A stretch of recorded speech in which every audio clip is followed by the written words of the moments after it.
Total earthquakes sa bansa umabot sa 1,050. Mas mababa ito kumpara nung nakaraang buwan ng Marso, pero pinakamatataas na mga nai-record na pagyanig nitong Abril. Intertropical Convergence Zone at extension ng trough umabot na sa bahagi ng Visayas, kaya mukhang medyo maiibsan ang init sa Visayas region dahil magiging partly cloudy to mostly cloudy ang ilan sa mga nalalabing bahagi ng Visayas at ilang bahagi ng Mindanao. X-ray flux umiksid ng M5 category, kaya asahan ang mga ilang interruptions na papatsi-patsi within 10 minutes ang posibleng limited radio blackout.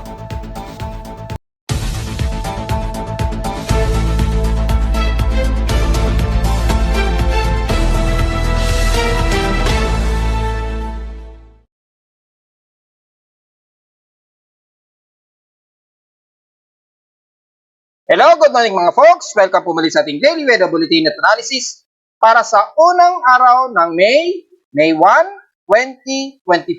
Ang oras nating Boss Friend may maga ay alas 6:17 na ng umaga. It's a holiday, party as I celebrate. Yes, it's Labor Day today, kaya may holiday po tayo ngayon.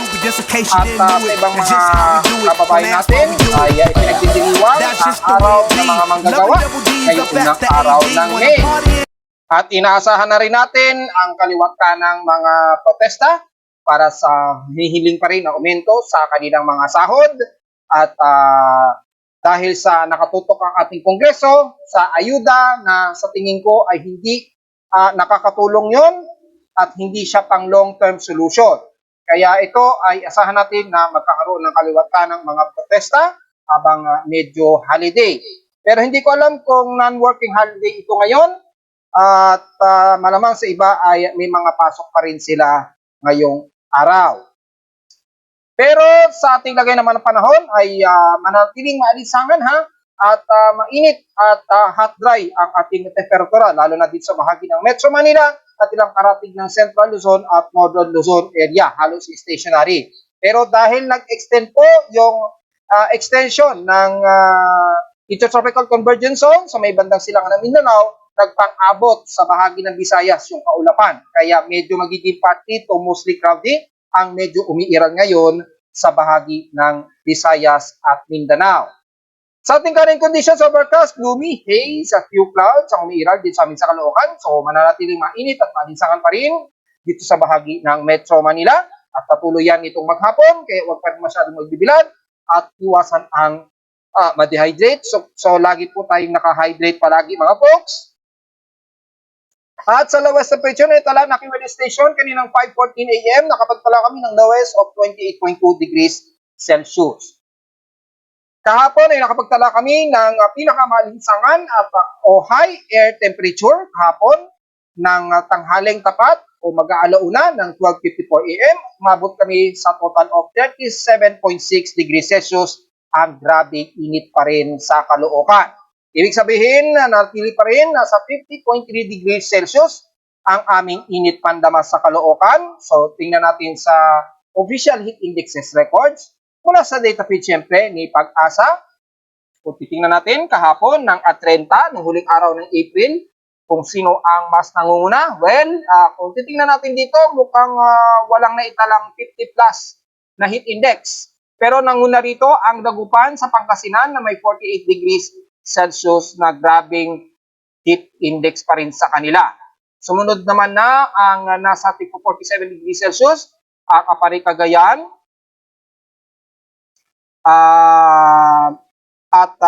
Pili, Camarines Sur, yan, may 47 degrees Celsius.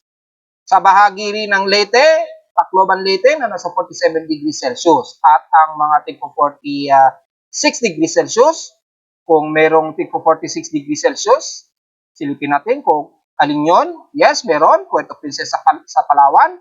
At dyan sa Birac, Catanduanes, Masbate,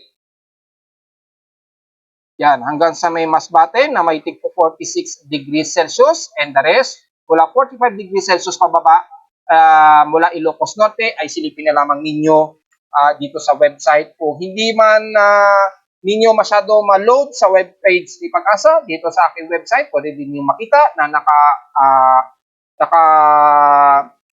minimize na po yung cache nito para mabilis po ang loading time ng web page na ito. Kay Pag-asa kasi masyadong mabigat yung web page nila. So yun po ang ating heat indexes, napakamataas pa rin po, pero nanguna sa amin sa Caloocan na may 50.3 degrees Celsius na init pandama. Samantala, sa ating pH streams in past 24 hours, kung sisilipin natin, nanguna naman sa may grabing air temperature, ang taga-Tuguegarao na nasa 39.6 degrees Celsius, naggrabe pa rin init at nanatiling pinakananguna sa may pinakamatataas. At sa lowest temperature naman ay sa Baguio City, pinaka-lowest na sa kanilang 18.6 degrees Celsius. Kung mapapansin nyo, mukhang tumataas po ang temperatura sa Baguio City, kahit na pinaka-lowest na yan. Sa inulan naman ng Davao City Airport na may inulan sa kanilang 35 mm na total rainfall. At least meron silang mga pag-ulan dahil nga po sa umiiral na surface trough, extension yan mula sa Intertropical Convergence Zone lines dyan sa may silangang bahagi ng Mindanao. At natapos po ang buwan ng Abril ay wala kaming naitalang pag-ulan, kaya considering zero total rainfall kami noong April. So wala po tayong magiging balita ngayon sa total rainfall namin sa Caloocan dahil wala naman kaming naging pagtala ng pag-ulan sa amin sa Caloocan. Samantala, mayroon tayong space weather status at maaga-aga po. Kaninang maga lamang naganap, nagkaroon tayo ng X-ray flux na maximum of 9.5. So, lagpas na po sa R2 o moderate radio blackout po yan. At meron tayong active geomagnetic field more than KP4 index. Susilipin natin sa ating alert message ay meron tayong exceeded M5 category na solar flux o X-ray flux event.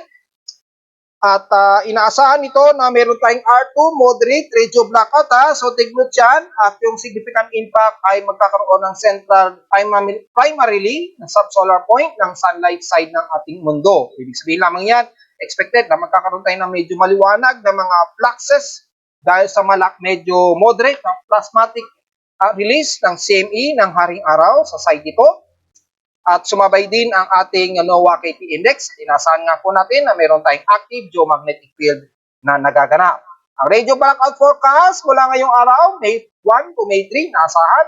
Magsisimula 55% at unti-unting bababa sa 45% bukas at 35 naman by May 3. So minor to moderate ang radio blackout, probably sa posisyon ng AR3654. Kahit na hindi nakadirekta ito sa Earth, yung flustered ng kanyang plasma ay medyo maapekto pa rin sa Earth.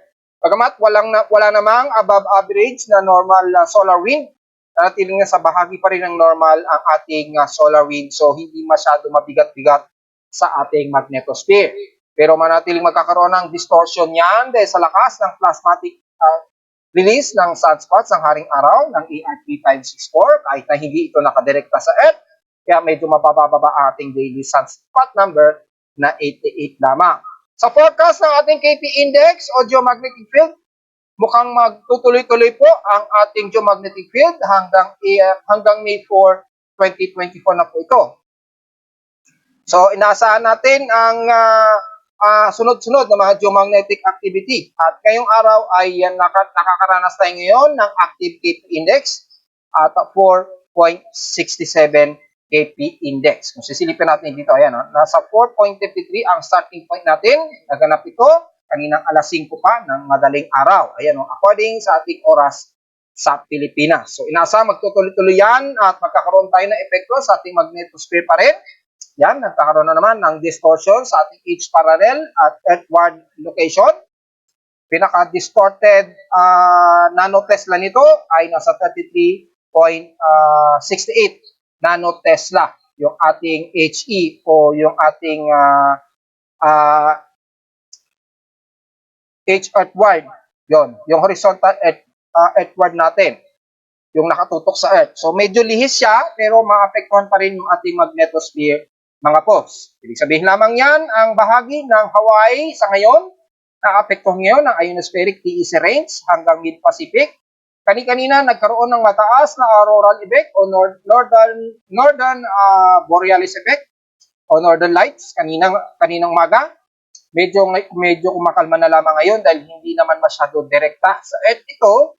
At expected natin ang forecast ng solar wind ay mukhang magkakaroon ng medyo mataas na pagtitik by May 3 o May 4, 2024. So abangan po natin yan dahil yung sa susunod na cycle ng sunspots, mukhang magre-recycle ito sa susunod na araw. So kapag tumaas po yung solar wind natin, at least inaasahan na posibleng umabot ng mahigit sa 353 o 350 km a second sa by May 3 or May 4, 2024 So probably geomagnetic storm yan or maaring isang panibago na namang solar flare. So tingnan natin. Bagamat kanina nakataas po yung degraded frequency nito, at least maabot ng halos 20 MHz. Ngayon medyo kumalma siya dahil saglitan lamang ang inaasahan nito na magiging fluctuation sa atin sa Earth. Pero manatili na magkakaroon ng fair to poor ang ating high frequency band conditions, lalo na sa 40 meters to 80 meter band na inaasahan magkakaroon ng ilang interruption o yung magkakaroon ng ilang significant impact na posibleng magkaroon ng bukod sa 65 degree geomagnetic latitude, naasahan din na magkakaroon na naman ng mga ilang pagkakadyot sa kuryente, induced currents, na magkakaroon ng ilang weak power grid fluctuations na mangyayari. So expected yun na yung mga folks, protektahan ninyo yung mga electrical equipment, lalo na sa mga apektuhan sa Canada and Alaska. At kapag nag-cycle ito na umaabot sa bandang Southeast Asia, ay makakaranas din tayo niyan sa Pilipinas. So medyo ingat at kumarin may mga protection ng inyong mga kuryente pag nagkaroon ng induced currents. Dahil bukod sa induced currents, asahan din ng mga ilang GPS at radio telecommunication transmission delay or ilang apektado sa pagtatransmit ng ating mga satellite papasok sa Earth. Yun po yung mga posible o possible na magiging effect dulot ng X-ray flux at ilang induced na interruption sa ating radio transmission. Sa ngayon ay medyo kumakalma pero anytime makakaroon naman yan ng panibagong cycle dahil aktibo ang ating LASCO 2 at LASCO 3 monitoring. Samantala, balik tayo sa tilagin ng panahon ng ating outside humidity sa aking weather station. Base dito ay nasa 67% ito at wala namang pagbabago since last hour, natiling 67%. So medyo hot dry tayo ngayon at nasa 1,008 hectopascals ang ating atmospheric pressure. Medyo nagkakaroon ng senyales ng possible of localized thunderstorms kapag ganito bumababa ang ating atmospheric pressure. Sana magkaroon man lang para medyo magiging makulimlim, lalo na dito sa atin, sa Luzon, sa Central Luzon at Metro Manila. Kailangan natin talaga ng umulan man lang. Sa ating note status, kasalukuyang moderate o medium pa lamang yung level ng high tide natin. May 3 hours and 19 minutes pa to maximum high tide. O to be exact, 2:07 p.m. At aabutin na naman ba kaya ito ng 1 meter ang taas? Well, yes, mga 1:07 p.m. aabutin pa rin ng 1.1 meters ang taas ng dagat sa pangpang ng Manila Bay. So, pwede pong lumayag dyan ang ating mga malilit na mangingisda at sa mga maliligo, magsama po kayo ng inyong mga guardian para sa ating mga chikitig na gustong maligo sa pangpang ng Manila Bay dahil medyo delikado na nasa 1 meter ang taas ng karagatan sa gilid lang ng pangpang ng Manila Bay o sa ilang bahagi malapit sa Cavite area. Ingat na lamang mga folks at magsama po kayo ng inyong mga taga-bantay sa mga chikiting dyan. Sa ating almanak, sumikat naman ang haring araw kaninang 5:33 a.m. Nasang lulubog naman ito mamayang 6:13 p.m. At ang ating 50% illuminated na lamang na last quarter ng sinag ng buwan ay sisikat na ito ng mamayang hating gabi, bukas na po halos, dahil 12:51 a.m. ito. So hating gabi pa po ito, mag-alauna ng madaling araw. Lulubog naman ito kinabukasan na po ng umaga ng 11:31 a.m. At sa ating local weather outlook para ngayong unang araw ng Miyerkules at bukas ng Huwebes ay magiging partly cloudy daw ating maghapon. So maaring umangat siguro o magkakaroon tayo ng mga ilang surface trap. Sana umabot sa Metro Manila at Central Luzon at Extreme Lolo Luzon. Pero titingnan natin, magbabari yan sa forecast At bukas ng test day, magiging maulap din daw ang ating maghapon. So mukhang maulap ang ating unang araw ng NIA at bukas ng test day. So tingnan natin kung mangyayari. Chance ng pag-ulan ay wala namang naka-indicate pero mga isolated ang ipinapakita according sa ating BC weather icon. Ganon din bukas. Walang eksaktong naka-forecast pero may symbolism na magkakaroon tayo ng mga possible rain pa rin o probably isolated rain showers ito. So naglalaro pa rin sa 37 to 38 degrees Celsius ang inaasahan nating pinakamataas na temperatura ngayong araw hanggang bukas ng May 2, 2024. So tingnan na lamang natin mga folks at nanatiling sa local weather advisory natin ay nanatiling may intertropical convergence zone yan. Pero malapit yan sa southeast pa rin o sa silangan ng Mindanao pero naapektuhan yung extended cloud nito sa may southern part ng Mindanao. So patuloy yan at ang ating easterlies dyan sa silangan pa rin ng Northern Luzon na magdudulot pa rin ng maalinsangan o humid na panahon maghapon. So diretso agad tayo sa ating ginagamit na satellite imagery. Makikita po ang kaulapan nito sa may bahagi ng Visayas at ilang parte ng Southern Luzon. Extension po yan ng intertropical convergence zone lines. Yan. Kung i-zoom in natin ng mas malapitan para mas detalye, makikita dito po mga folks yung extension na ito, yung intertropical convergence zone line na yan. Yan. Then yung traversion ng intertropical convergence line sa may silangan ng Mindanao, nagtatraverse po siya.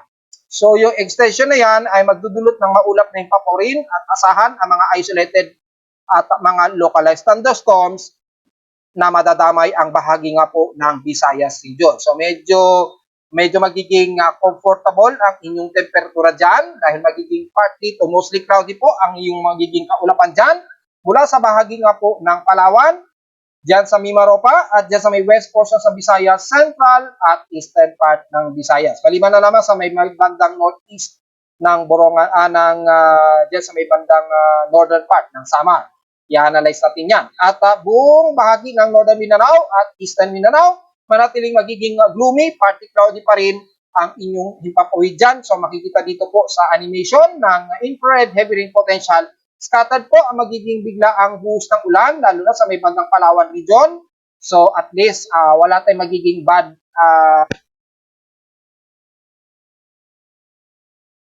conclusion o bad conclusion sa magiging mga kalat-kalat na pag-ulan sa iba't ibang bahagi na to ng Palawan at bahagi ng Visayas. At least medyo maigsan muna ang grabing alinsangan. Kaya sa ngayon ay medyo magiging maganda muna ang lagay ng magiging temperatura dyan. At least medyo good news yan. At least uulanin man lang ang iba't ibang bahagi ng Visayas at ilang bahagi ng Northern Mindanao, lalo na sa may bandang Palawan region. Dahil ilang araw o ilang linggo na rin na nakakaranas ng grabing alinsangan ang bahagi ng Mimaropa area. So mula dyan ay magiging maulap po at dyan naman sa may bahagi ng Bicol region, bandang Camarines Norte at ilang bahagi ng Calabarzon, papasok ng Metro Manila at kasama na ang Central Luzon at buong bahagi ng Extreme Northern Luzon, patuloy pa natin makakaranas ng maaraw at maalinsangang panahon at bukod sa kombinasyon ng easterlies na umiiral sa silangan pa rin ng Luzon, yan, na sumasalubong na nagtatraverse dito sa extended trough na ito ng IPCC, ay inaasahan ang magiging maalinsangan ang buong bahagi ng Northern Luzon. Siyempre, paghandaan na naman muli ng mga taga-Tugigaraw, ng bahagi ng Dagupan, Zambales, siyempre damay na ang Metro Manila at ilang bahagi ng Calabarzon area. Kung pagbabasin natin ang mas malapitan, ang bahagi nito ng Calabarzon ay magiging partly cloudy lamang, so medyo gloomy po, medyo haze po ang mararanasan hanggang dyan sa ibabahagi ng Bicol region sa Camarines Norte. Pagkaroon man na isolated rain showers, typically light rain showers ito at hindi naman din nagtatagal, pero naka-forecast din na may mga localized thunderstorms, lalo na dito sa bahagi ng parte ng Sorsogon, pababa niya ng bandang Bulusan at dyan sa may bandang Matnog. At patawid nga po ng bandang Katarman at Lawang Northern Samar ay magiging gloomy po at magkakaroon din ng mga isolated rain showers na may ilang localized thunderstorms. At nalalabi ng bahagi ng Mindoro, medyo magiging partly cloudy ang taga San Jose, so medyo maiigsan, mababawasan ng bahagya ang grabing alinsangan dyan o temperatura. Pero magiging maaraw naman sa bahagi ng Abra de Ilog, Paluan at Puerto Galera area. Kabilang na rin ang bahagi ng Agapan at pagpasok dito sa may bandang Victoria, Santa Cruz, pababa na yan ng bandang Rizal ay magiging parte Tumusol Cloudy na po, kabilang na ang bahagi ng Marinduque. So medyo isolated po ang medyo dadalas na papasok na mga pag-ulan. Typically, light rain showers lamang ang nakikitaan natin dito. Wala tayong nakikitaan na umaabot ng moderate. Pero maganda na rin yan kesa po sa walang magiging pag-ulan.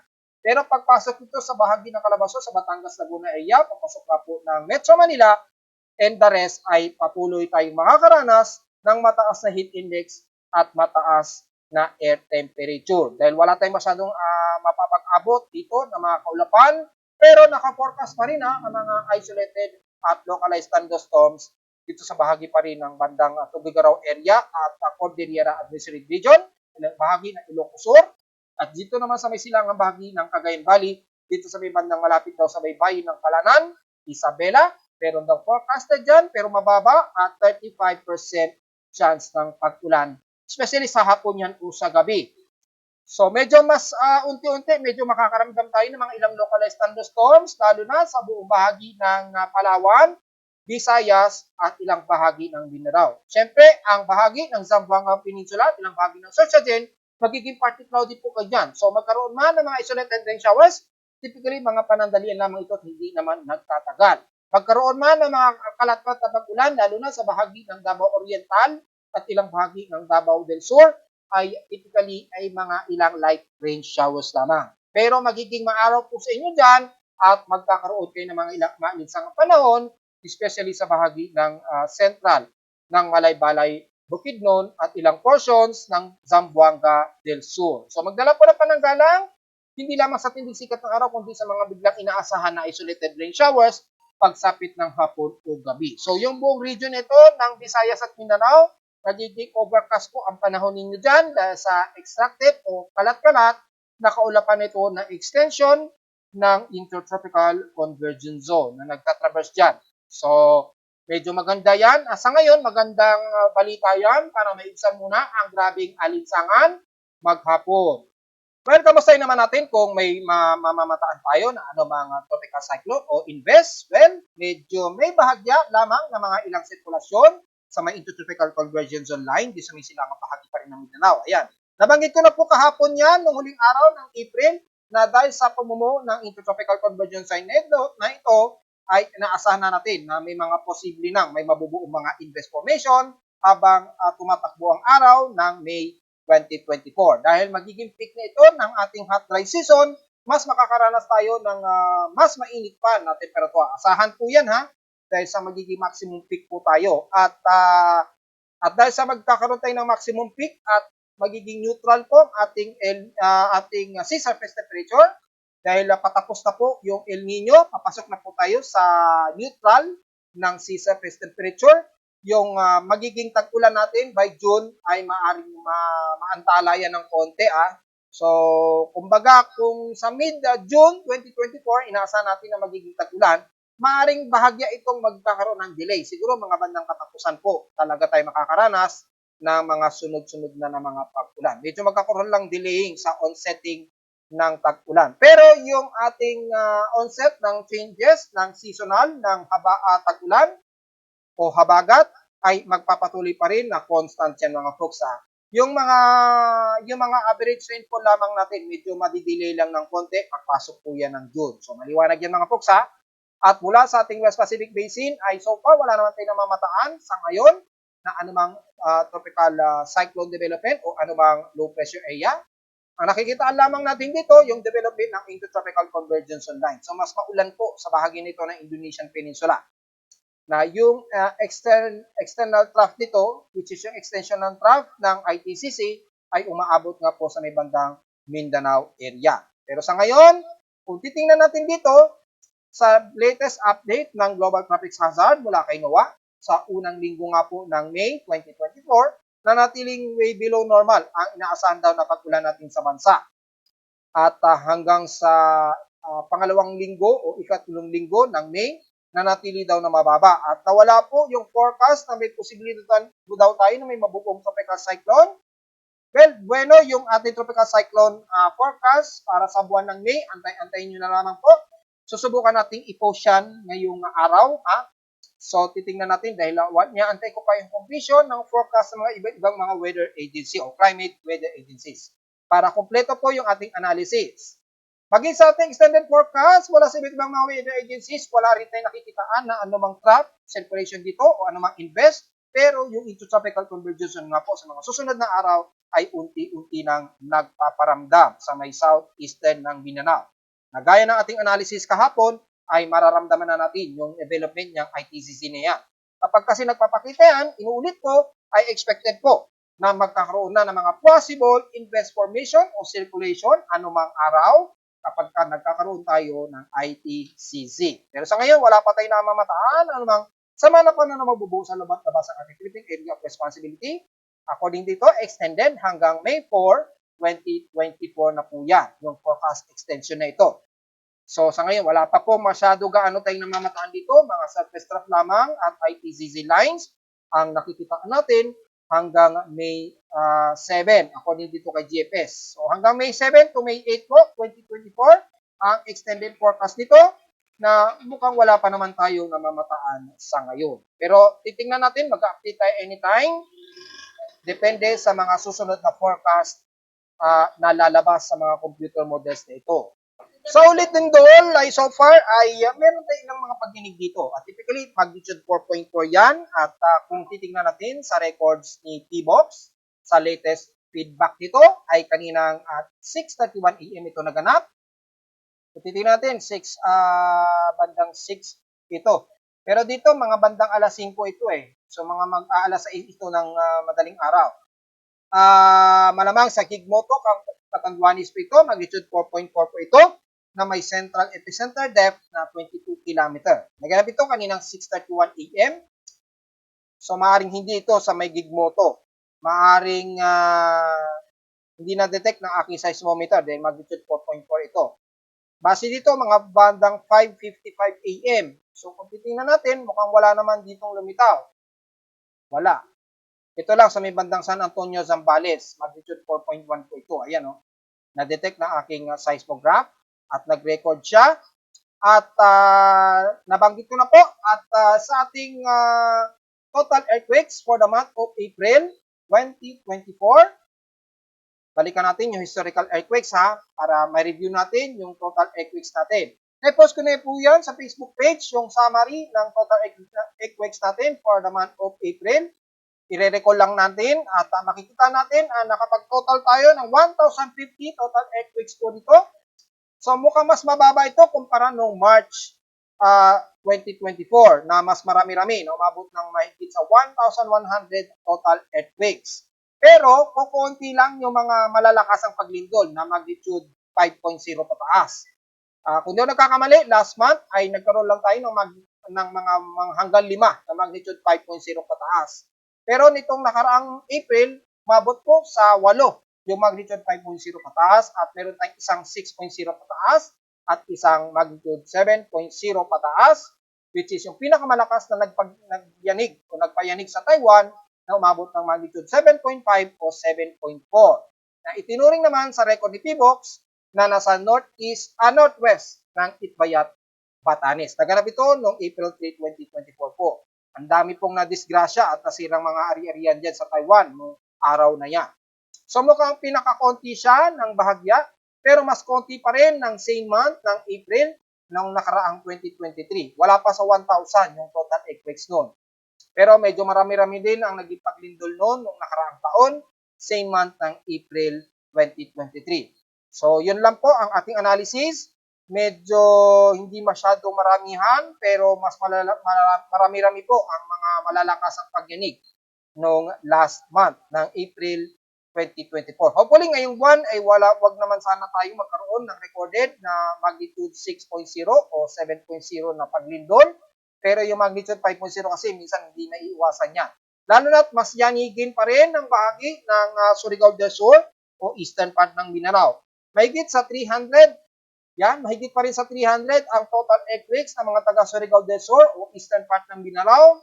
Mas marami kumpara sa iba't ibang bahagi ng bansa. So sa mga kababayan natin dyan, patuloy pa rin tayo mag-iingat at maging alisto dahil mas yanigin po ang bahagi ng yan Hindi gaya sa ibang bahagi ng Luzon o ng bandang Southern Luzon, hindi masyado marami at walang masyadong malalakas na naging pagyanig. Isa lamang dito sa may bandang Batanes Group of Islands, ito yung nagkaroon tayo ng magnitude 5.3 sa may southwest ng Sabtang, Batanes. So medyo malayo-layo na to sa may extreme northern Luzon. So yun lamang ang nagkaroon tayo ng medyo malakas-lakas na pagyanig. Pero sa landmass ng Luzon, wala naman tayong naitala na malalakas, umabot ng magnitude 5.0 na mga pagyanig. Kumpara sa bahagi ng Eastern Mindanao na mas marami pong paglindol ang patuloy na umiiral. Well, alam naman natin, medyo magalaw po yung tectonic plates na yan sa may bandang Philippine Plate na yan. Extended yan na bandang Eastern Visayas region. So, ingat na lamang sa mga kababayan natin dahil expected na magpapatuloy pa rin ang mga pagyanig dyan sa Eastern Mindanao.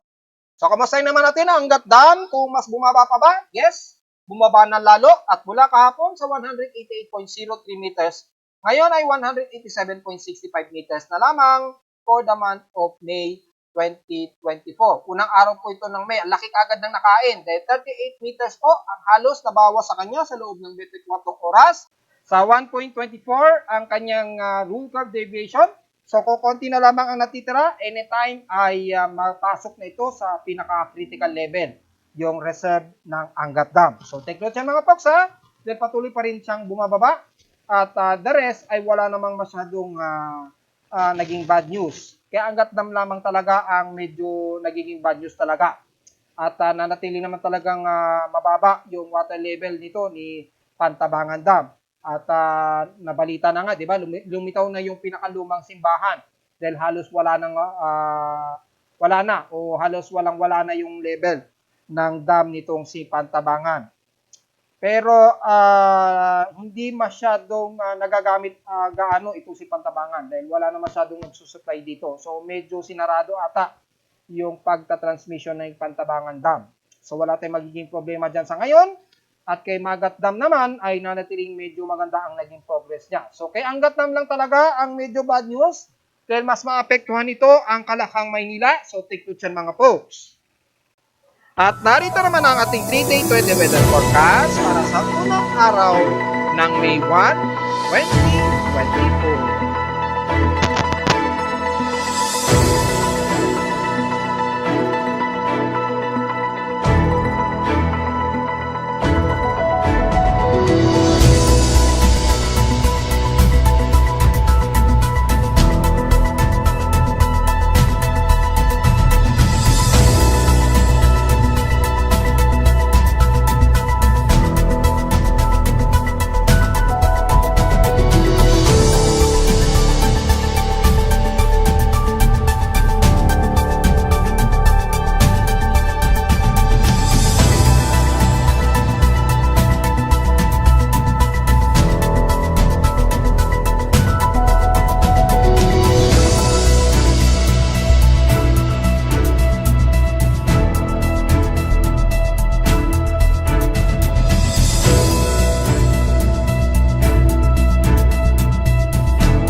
At hanggang dito na lang po ating Daily Weather Bulletin at Analysis para sa unang araw ng May 1, 2024. Huwag po kalimutan na mag-like, share, subscribe po sa ating YouTube channel at visit lamang anytime sa ating website na www.pimoweather.com para sa mga gusto niyo malaman ang iba pang detalye na hindi natin na-report ngayong umaga.